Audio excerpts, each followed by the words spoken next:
Son of God, share my mind, and you don't die. This is the season 1, the episode 517 in the series How to Manifest Immortality.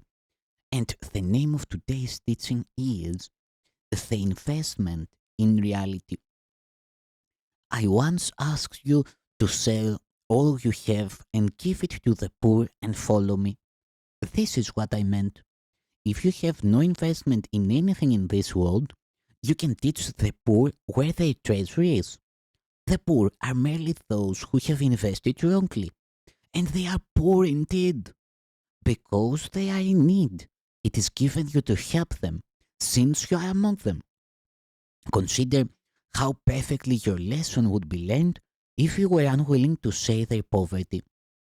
For poverty is lack, and there is but one lack since there is but one need. Suppose a brother insists on having you do something you think you do not want to do. His very insistence should tell you that he believes salvation lies in it. If you insist on refusing and experience a quick response of opposition, you are believing that your salvation lies in not doing it.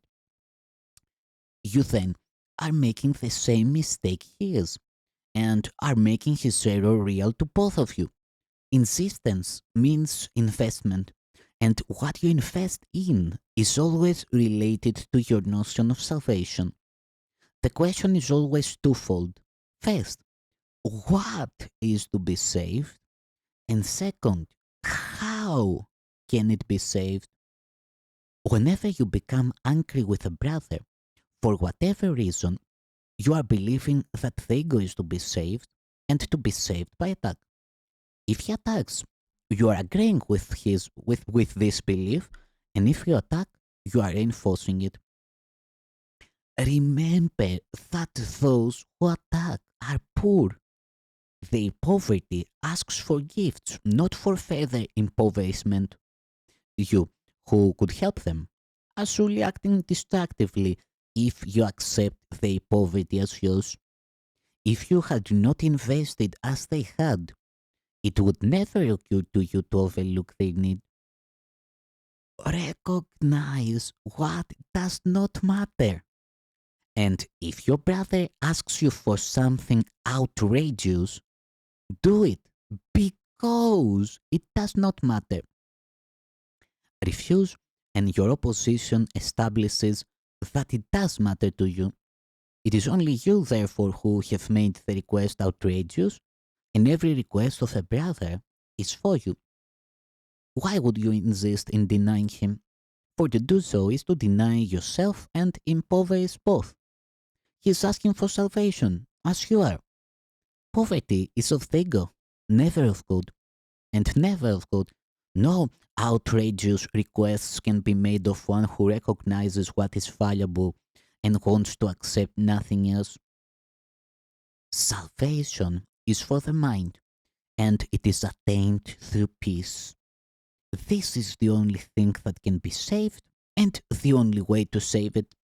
Any response other than love arises from a confusion about the what and the how of salvation, and this is the only answer.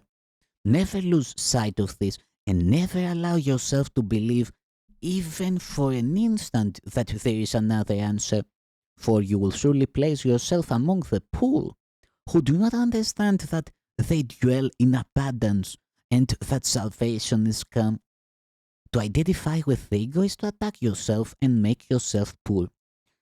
That is why everyone who identifies with the ego feels deprived. What he experiences then is depression or anger, because what he did was to exchange self-love for self-hate, making him afraid of himself. He does not realize this.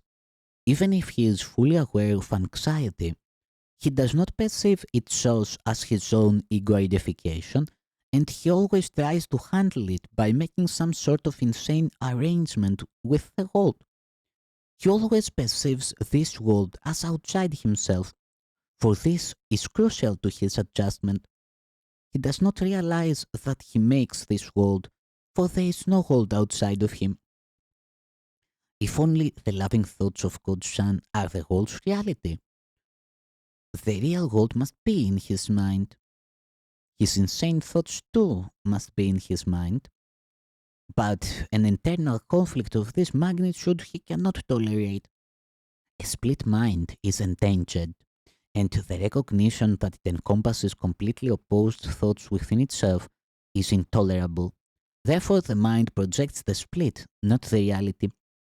Everything you perceive as the outside world is merely your attempt to maintain your ego identification, for everyone believes that identification is salvation. Yet consider what has happened, for thoughts do have consequences to the thinker.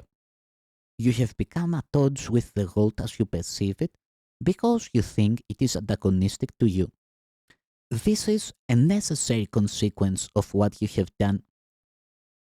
You have projected outward what is antagonistic to what is inward, and therefore you would have to perceive it this way. That is why you must realize that your hatred is in your mind and not outside it before you can get rid of it, and why you must get rid of it before you can perceive the world as it really is. I said before that God so loved the world that he gave it to his only begotten Son. God does love the real world, and those who perceive its reality cannot see the world of death. For death is not of the real world, in which everything reflects the eternal. God gave you the real world in exchange for the one you made out of your split mind, and which is the symbol of death. For if you could really separate yourself from the mind of God, you would die. The world you perceive is a world of separation. Perhaps you are willing to accept even death to deny your Father. Yet, he would not have it so, and so it is not so. You still cannot will against him, and that is why you have no control over the world you made. It is not a world of will, because it is governed by your desire to be unlike God, and this desire is not will. The world you made is therefore totally chaotic, governed by arbitrary and senseless laws, and without meaning of any kind, for it is made out of what you do not want projected from your mind because you are afraid of it. Yet, this world is only in the mind of its maker, along with his real salvation. Do not believe it is outside of yourself, for only by recognizing where it is will you gain control over it. For you do have control over your mind, since mind is the mechanism of decision. If you will recognize that all attack you perceive is in your own mind and nowhere else, you will at last have placed its source, and where it begins, it must end. For in this same place also lies salvation.